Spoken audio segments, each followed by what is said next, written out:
Hi, this is Ralph Brandt from the Fireside. I'd like to talk a little bit today about a guy by the name of Scott Perry. He's a U.S. representative from my area. He's represented me for quite a few years now. And I have to say, he has represented me. I haven't agreed with every vote he's taken. Heck, I don't even agree with myself sometimes. But most of the votes that he's taken have been great. A few of them were good, and one or two of them I'd like to sit down and talk to him about, but not really that much. But I'm watching a string of videos that are being done about him. And I don't care if it's Joe Biden, who I detest, or Beto O'Rourke, who isn't any better, or what's that dude out in California uh, who seems to be able to stick his hoof in his mouth every time he turns around. But if they do something right, I'll give them credit for it. Also kick butt if they do something wrong. And Perry has been consistently good. Sometimes he's voted stuff that didn't make people happy. And I understand that because we've got a lot of unhappy people in the world today. A bunch of them have something called Trump derangement syndrome. I'm convinced that if Donald Trump single handedly found a cure for all kinds of cancer, everything, that could be one pill given to the person that would cost less than 50 cents, and they'd be cured of cancer, the Democrats would find something wrong with it. They're just so deranged. And you know why they're deranged? It's a power grab. They're losing power. And they can't handle that. They want to tell all of us exactly how we're to live, what we're to live by, who we're to bow to, who we're to genuflect to. And that's where they're at. And when they can't do that, they're unhappy. They are unhappy people. And you know something? I don't want to live like that. I couldn't live like that. I mean, I can tell you a few things that Joe Biden did right that I agreed with. There weren't many of them, I'll admit, but there were a couple that he did. Because I look at things through a lens. It's funny because I'm going to be having cataract surgery soon. But I'm looking through a lens that starts out, is this good for the country? Is this good for my fellow Pennsylvanians? Is it good for my fellow York Countyans? Is it good for my West Manchester Township cohorts? And if it sort of falls into a plus on those, I don't really care who does it. I got to give the guy at least a pat on the back. Winston Churchill one time made a comment. I don't agree with it, but it illustrates how he was looking. At the time, he was making friends with Russia. Now, you have to understand this was when Germany was taking over all of Europe. And suddenly they attacked Russia. And they had been attacking Great Britain and a few others. And now they launch this big assault called Operation Barbarossa. And they're attacking the Russians. And he's asked why he is befriending the Russians. And he responded, "If Hitler invaded hell, I would have to make a favorable reference about the devil in the House of Commons. I am open enough that I don't have to be deranged about someone and focused on them to the point where they can't, in my mind, do anything right. I can look at what a person is doing." One of my ways of doing that is that when Biden was doing some things that I didn't like, I asked myself, how would I feel about this if Trump did that? And if I was reacting to it as closely in those two situations, I didn't have Biden derangement syndrome. If I couldn't honestly tell myself that I would react the same way, I needed a checkup up here because I was going down the wrong road. Anyway, let's get back to Scott Perry. He ain't perfect. And I don't think Scott Perry would have a hard time if I walked up to him and said, "You ain't perfect." As a matter of fact, I had a conversation with him in a parking lot a few years ago. Ran into him. Kind of liked the guy. Really, I kind of liked the guy. Other than the fact that I had to look up to him. He must be 11 feet tall. Well, not quite, but you understand what I mean. But you know, he was a decent guy. And I think he still is. Now, he did vote for some things that upset the Democrats. I haven't read all of the bill. Nobody's read all of the bill, including the people who voted for it. I'll bet you out of the 537 senators and representatives, there ain't 5 that read the whole bill. Okay? But I know this. One of the first things that it did was extend the Trump tax cuts. No, they were the tax cuts of 2017. But to characterize them as bad, they're the Trump tax cuts. And they benefited the rich.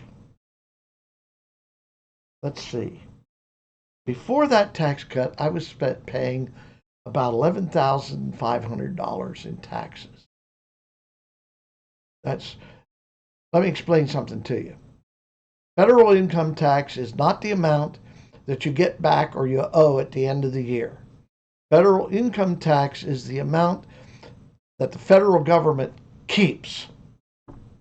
Whether you paid it in during the year and you get some back, or if you didn't pay enough in and you have to pay some more. It's what they kept. That's your tax. There's no win to getting money back. If you get money back, you loaned the government $100 without interest, or whatever number it is. If you have to pay in at the end of the year, that's no big thing unless you have to pay too much and you pay a penalty. Okay, that's the way it is. The number that's important to you is how much of your money the federal government kept or forced you to pay extra in at the end of the year. But it's what you didn't have to spend. That's the answer. And I was paying around $11,500. And then along comes the 2017 tax cut. And the next year, I paid a little under $10,000. Okay, so I'm rich because tax cut benefited me, so I'm rich. Well, let me give you a little piece of information on that. I won't tell you how much my I make. But I will tell you this, I do taxes for about 8 people. The most any of them make is about $114,000 a year. And that's a family of 4, 2 people working. I make less than that. I was paying $11,000, 11,500, a couple pennies off of that. And now I'm paying, I think it's around 9,700.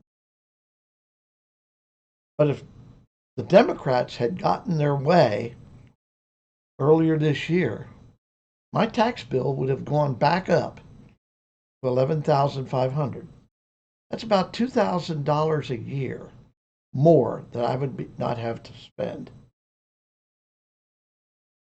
And I'll repeat what I said. I'm making less than that family. I'll tell you something else. You know that money that I paid into the Social Security from the time I was 16 until I was 69? So figure that out. 53 years I'm paying in. By the way, most of those years I paid maximum. I paid the maximum most of those years. Only a couple years was I under 90%. Okay? Suddenly, and by the way, a Democrat Congress did this. Don't really care whether it was Democrat or Republican. They did it. They voted to tax Social Security. So that money that was supposed to be mine to spend, they're taxing it. Nice chunk of taxes. Okay? And I'm still right now paying tax on that until this bill goes into effect. There was a lot of changes in that bill. And I believe Scott Perry voted for that one back in 2017, and he voted for it in 2025. Because I know he was in office in 2017, because when I saw him it was about 2012. And how many people in my category, the only 2 people, by the way, who didn't get a tax cut of my 8 people I do things for, were two students who weren't paying any taxes. Now, it's real hard to get a tax cut when you ain't paying anything. Okay? It's hard to go below 0, although it is possible. But do you consider $114,000 for a family, or a little over half of that for a single person? Do you consider those people rich? I don't. Maybe around 400, 600, 700,000. I start talking about the word rich. Okay? But not certainly at 114,000. So how did we tax the rich? We taxed the rich because somebody in the rich got a little bit, or we gave the rich a tax cut because somebody got paid a little less. That's one of the stories, that he's cutting taxes for the super rich, his super rich friends. That's a euphemism that the socialists use. That is the argument that Hitler used to help to take over Germany. That the Jews were the rich people who were making Germany bad, and they were not paying their share, and they were doing this, and they were stealing from people. That's the class warfare that Hitler used to take over Germany. I thank God that the Democrats who are playing that game are not in power right now. And I'm going to do my best to see that they don't regain it. If they have to lie, cheat, and steal to do something, they have no honor of power. And I'm not saying the Republicans are necessarily paragons of virtue. But right now, I can't see the other side. Let's see what else they said. They said that Scott Perry voted to pull wind and solar out. One of my friends is a guy by the name of M Guy from Australia. He's talking about net zero wind farms and those things. He refers to it as uniform farts, and I forget what the other one is.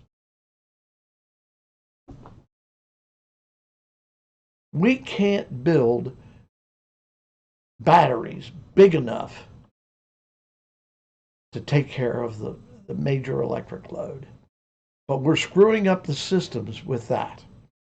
One of the things we need to do is put wind and solar on a competitive basis with fossil fuels, nuclear, hydro. You have a hydro plant, it's solid. You have a nuke, it's solid.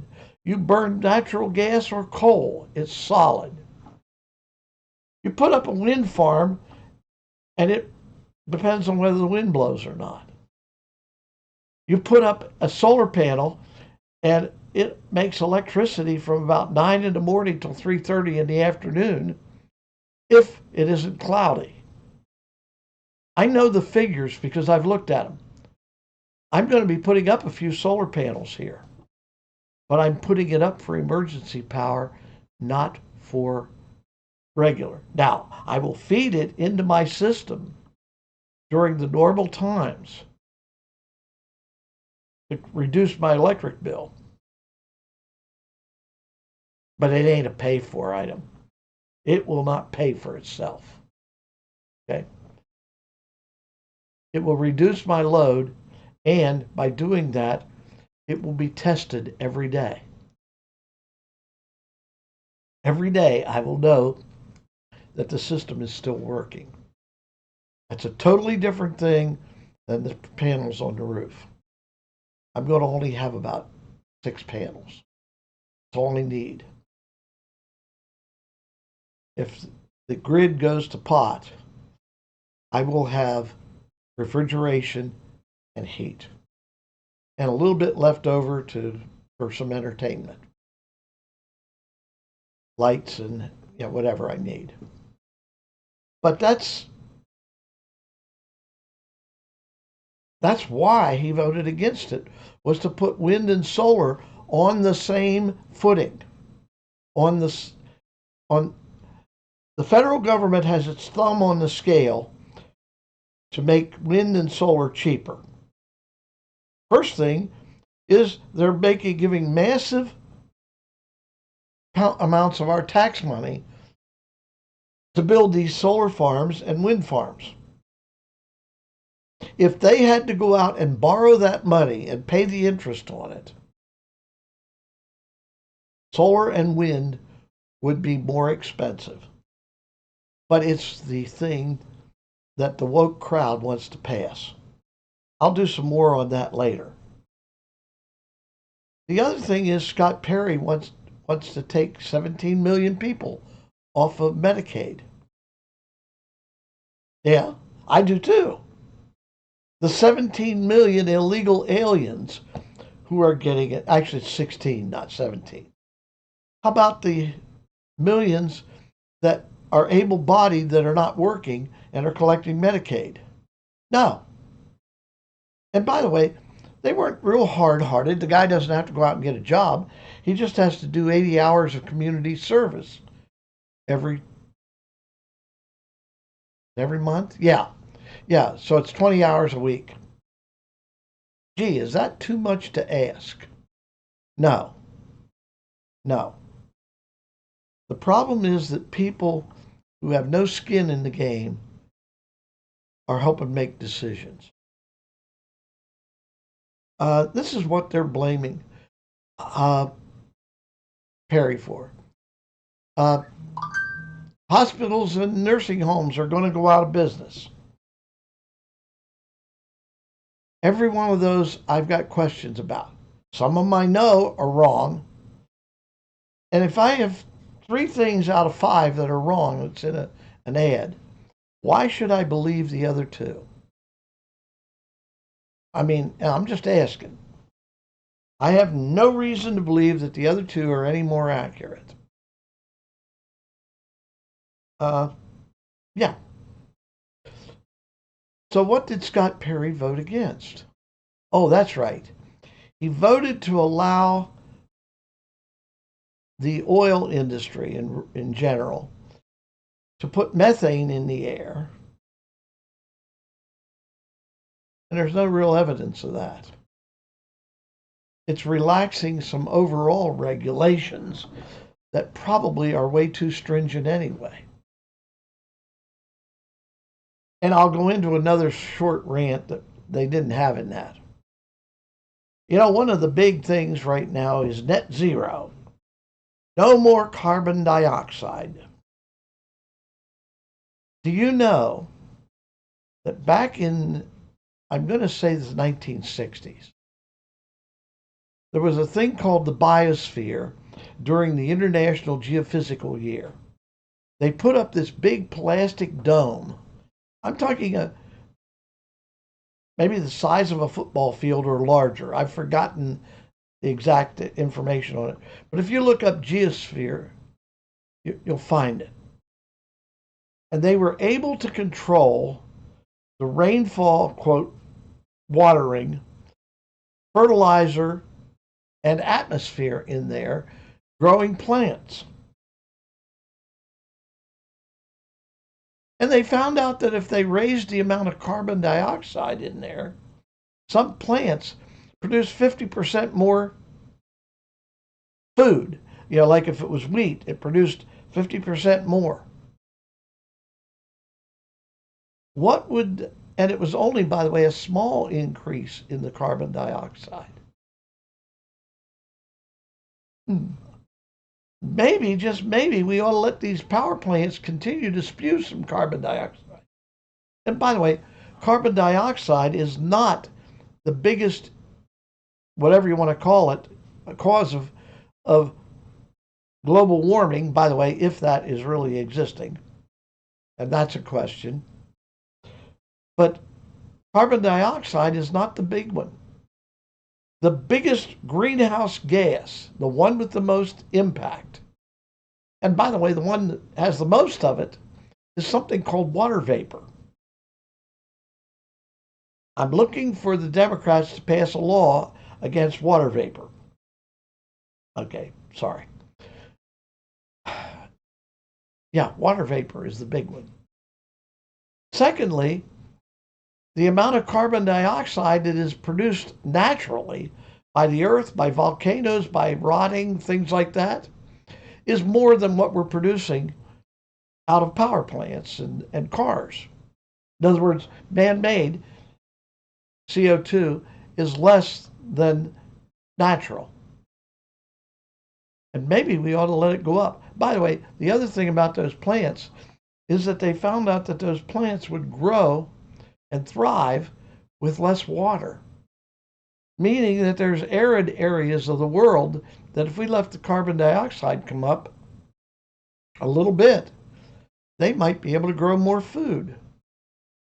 We might be able to wipe out hunger. See, that'd be a bad idea because more people would be produced and we'd populate the earth.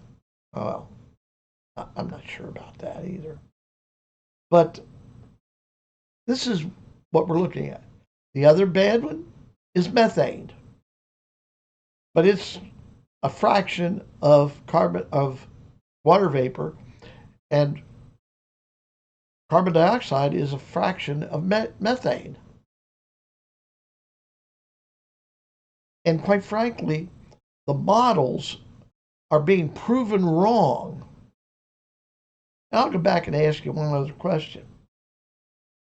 Do you remember that in the 1970s they were predicting we only had 10 more years, and the process would be irreversible?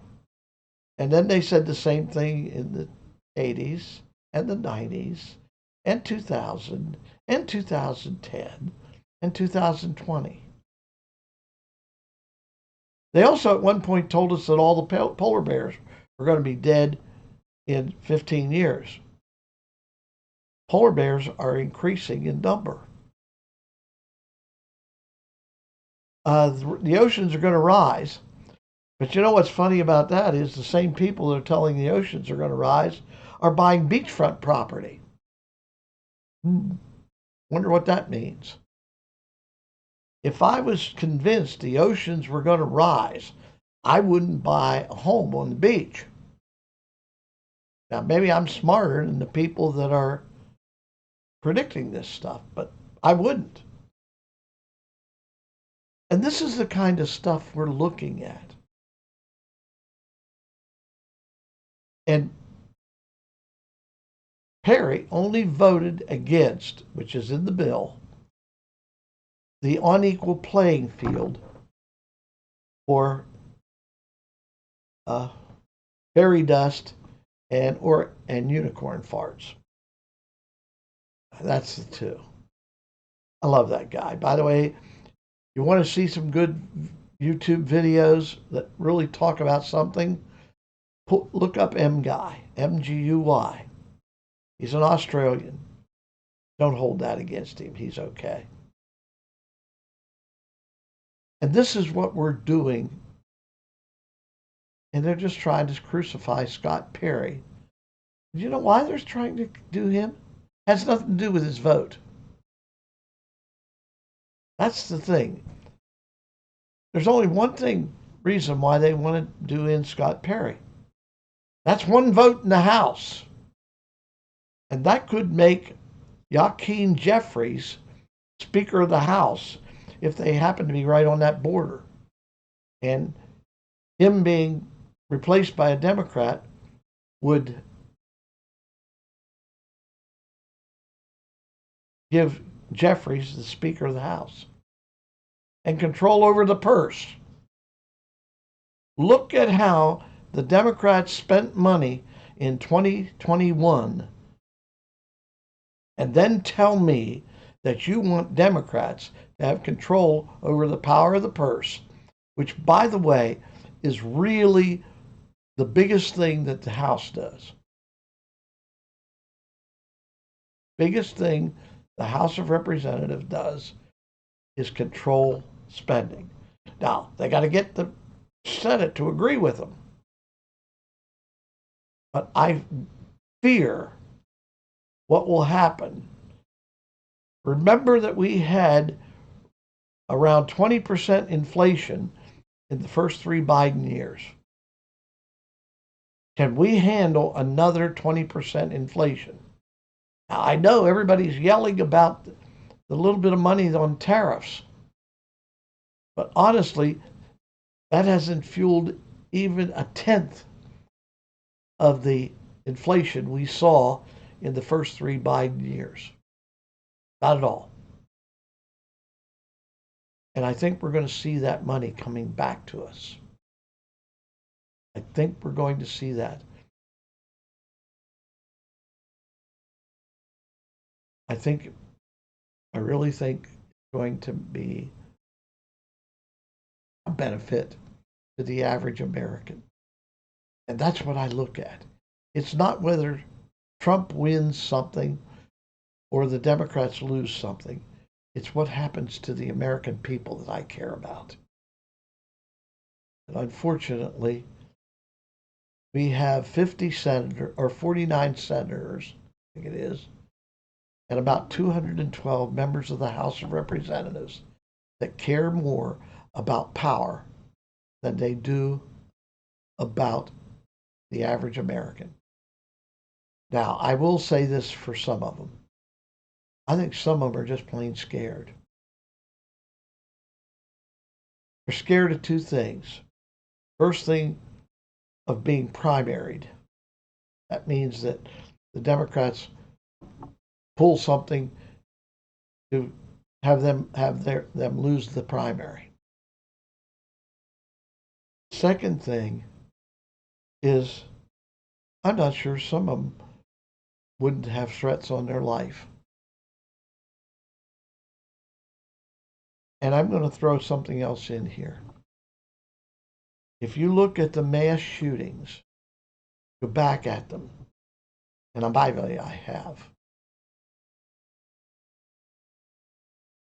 By far, the most of the mass shootings that we've had, in school shootings included, have been carried out by Democrats, socialists. Just remember that a communist shot JFK. A socialist shot up the Republican Party baseball game practice. The son of a socialist shot up Sandy Hook. Was it Sandy Hook? I'm sorry, it might have been the other one in further north. But when I look at these, it's hard to find a conservative who shot up anything, because they carry their guns legally, and they have more guns. And believe me, I never want to see this. But if there was a war between the socialists / Democrats and the Republicans, the Democrats are outclassed. Yet the Republicans do not.